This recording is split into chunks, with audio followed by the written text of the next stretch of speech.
What's up, guys? Welcome to the Stats Free Sports channel. Let's get right into it. Let's hop on the breaking news in college football right now. And that's, I guess, former or is hanging in the balance right now. It's in limbo. Ole Miss running back Quinshon Judkins, going into his true sophomore season, has entered the transfer portal. This is one of the top players in college football. This is someone who we thought would lead the Ole Miss Rebels into the playoffs next season. Him, Jackson Dart, all the new guys that they brought in on defense, Walter Nolan, some of the other guys on offense. Also, one of Lane Kiffin's best players in the last couple of years. And I seen him as a freshman, dominant, had a good year this past season. And, we all thought Lane Kiffin, and still, Lane Kiffin is building a powerhouse there, brought all those guys in via the transfer portal, which is all great. And the funny thing is, social media hopped on Lane Kiffin head immediately. You pay attention and pay that money to all those guys out of the program, and now you lost your star inside of the program. Now I'm gonna touch on every topic, about how Ole Miss will fare without him if he does actually leave, because he can still return. It's not over with yet with him at Ole Miss, possibly. Where could potential landing spots for Judkins? I have probably three or four, but really two or three realistic ones. And also you have some, the value and the overall situation of the landscape of transfer portal of college football. So first off, what could have led Quinshon Judkins to this? Now, look, to be completely honest, I watch college football. I'm into it. I know a nice amount about it. But when I found this news out about an hour ago, I was working out with my friends, right? And they're telling me when the news broke, it came to their phones, whatever. They telling me about, and they're dug deep in college. They know way more about college football than I know, and I know a lot. And they're telling me, right? For, first off, Walker Jones, he is the head of the Ole Miss NIL collective.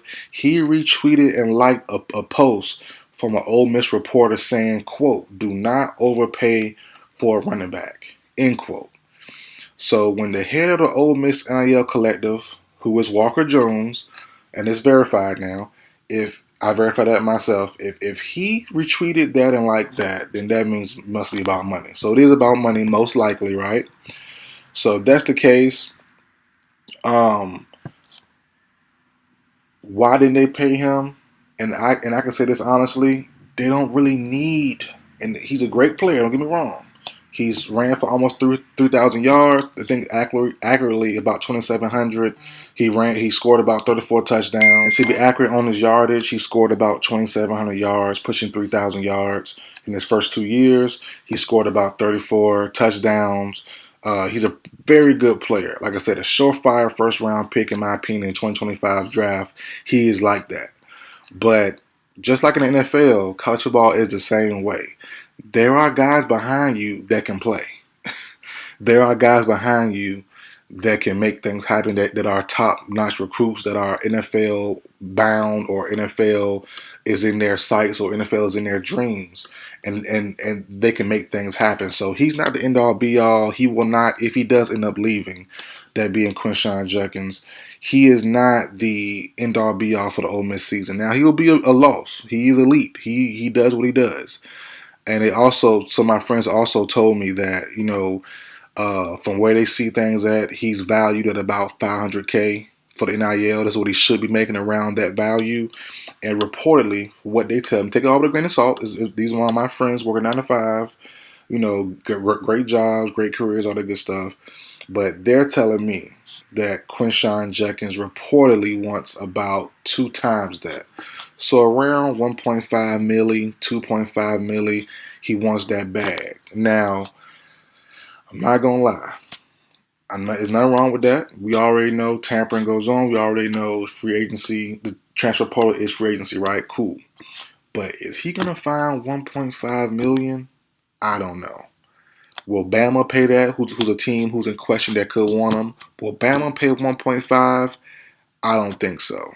Or even one for Judkins? I don't think so. Will Miami pay that? I don't think so. Will Clemson? Dabo Sweeney? I don't think so. But you know who just might? Auburn. Auburn is desperate for stars. They're desperate for a big name. They're right down the street, or they're right in the same area as Ole Miss, and they've been desperate. They wanted everybody from Riley Leonard, who's at Notre Dame. They wanted Cam Ward, report. They wanted anybody and everybody to come who's a star player, who has a big name. And I could definitely see Auburn as probably the only team that is willing to give that bag, that 1.5, no, 1 milli, 1.5, $2 million bag to Quinshon Judkins just for 1 year. Will it be worth it as a not franchise, but as a school? That's debatable. But if that's what they want, if that's what happens, then that's what they want, and it is what it is. So, and what I always was taught was you're only worth what somebody will pay you. So even if you're a scrub, just like NBA, we think some players are scrubs, we think some players are trash, we think coaches or whatever. If a team will give you the bag, they'll give you max dollars or whatever they'll give you for your services, that's what you're worth. So we'll see what happens. I wouldn't personally close the door on Judkins returning back to Ole Miss. We'll see what Lane Kiffin how everything happens or turns out. But I wouldn't close the door. But it is, I guess, serious for him to actually get to this point. That does make sense. Him maybe threading behind the scenes prior to this happening, and then him actually going to this step and going and say, "Hey, I'm actually out." That does make sense. That it actually is serious. It actually might be an actual thing.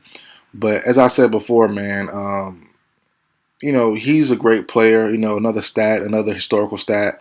This year, he became the first SEC player since Herschel Walker with 15 plus touchdowns in each of his first 2 college seasons.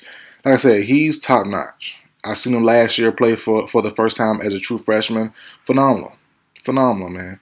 And I just think, it's definitely a time. It's definitely this shows a time of how college football actually is. Lane Kiffin brought in all those free agents. They're technically free agents, and it's not tampering, but someone came back door to potentially tamper with their star player that was at home.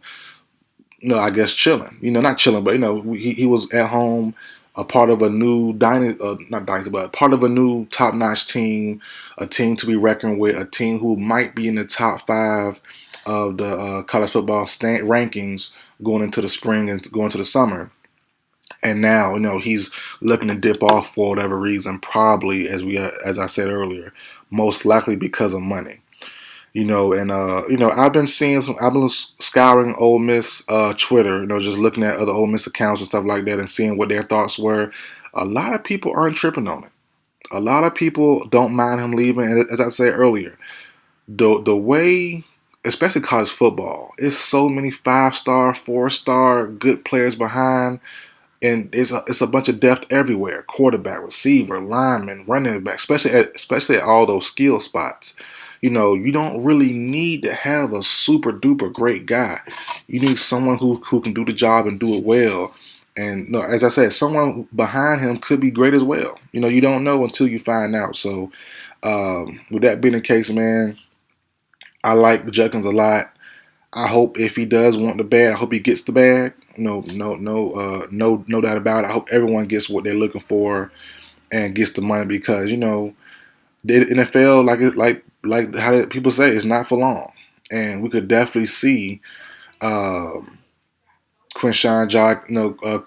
Judkins and other running backs, from the past or from the future will have short careers for whatever reason. It's a tough league. But you have guys like Ulysses Bentley, who's behind him, who's shown to be good. I think he could definitely step up and be the full-time back, or at least the lead back in a trio or in a group. And so we'll see how everything happens. Definitely, surprising, but it is a part of college football in today's era. So we'll see how everything shakes out. But that's it for the video, guys. Like, share, comment, subscribe. I'll see you guys next time.